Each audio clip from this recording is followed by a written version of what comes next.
संघर्ष ही जीवन है। वो मुस्कुरा रहा है, उसे दर्द ने पाला होगा। जो चल रहा है, उसके पाँव में छाला होगा। बिना संघर्ष के इंसान चमक नहीं सकता। जो जलेगा उसी दिए में उजाला होगा। संघर्ष क्यों बचे संघर्ष से? संघर्ष ही तो जीवन की आत्मा है। जितना कठिन संघर्ष होगा उतनी ही शानदार जीत होगी। एक बार की बात है, सहसपुर गांव में एक किसान रहता था जो बहुत ही मेहनती था। लेकिन एक दिन की बात है, वह किसान भगवान से बहुत नाराज हो गया क्योंकि वह किसान बहुत मेहनत से खेतों में अनाज उगता, उसकी देखभाल करता, पर लेकिन अक्सर उसकी फसल किसी न किसी कारण से खराब हो जाती। कभी सूखा पड़ जाता तो कभी बाढ़ आ जाती, कभी तेज धूप तो कभी आंधी उसकी फसल को खराब कर देती।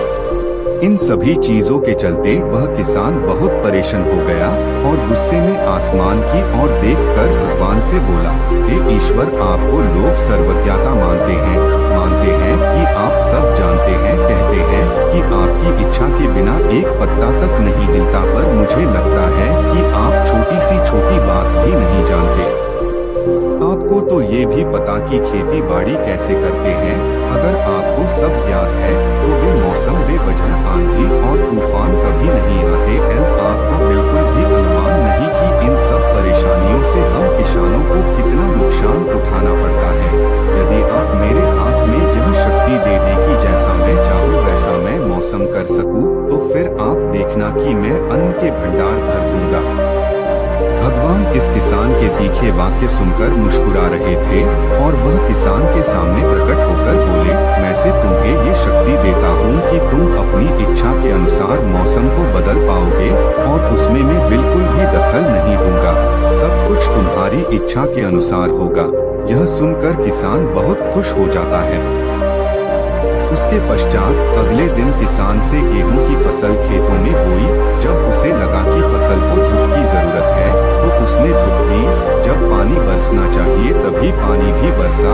आंधी, तूफान, बाढ़ कुछ भी उसने अपने खेतों पर आने नहीं दी, जिसके चलते इस वर्ष उसकी ऐसी फसल हुई जैसी कभी नहीं हुई थी। हरी भरी और लहलहाती फसल देख किसान मन ही मन बहुत खुश हुआ और सोचने लगा, अब भगवान को दिखाऊंगा कि शक्ति का सही उपयोग कैसे करते हैं। उन्हें मेरी सफलता देखकर अपने नियम जरूर बदलने पड़ेंगे। कुछ दिन गुजरे, फसल कटने को तैयार हो गई। किसान बहुत ही उत्सुकता के साथ फसल काटने को खेत में गया, लेकिन जैसे ही उसकी नजर गेहूं की बालियों पर पड़ी तो उसने अपना सिर पीट लिया और वह रोने चिल्लाने लगा। गेहूं की एक भी बाली के अंदर गेहूं का दाना नहीं था, सारी बालियां अंदर से खाली थी। यह सब देख किसान बहुत दुखी हो गया और उसने रोते हुए भगवान को फिर पुकार लगाई, हे प्रभु, तुमने मेरे साथ ये क्या किया? मुझे किस बात की सजा दी है? भगवान बोले, पुत्र, ये तो होना ही था। तुमने पौधों को संघर्ष करने का मौका ही नहीं दिया। न तो तुमने उन्हें आंधियों से जूझने दिया, न ही तेज बारिश को सहने दिया और न ही धूप में तपने दिया। तुमने एक भी चुनौती का सामना उन्हें करने नहीं दिया, इसलिए सारे पौधे अंदर से खोखले रह गए।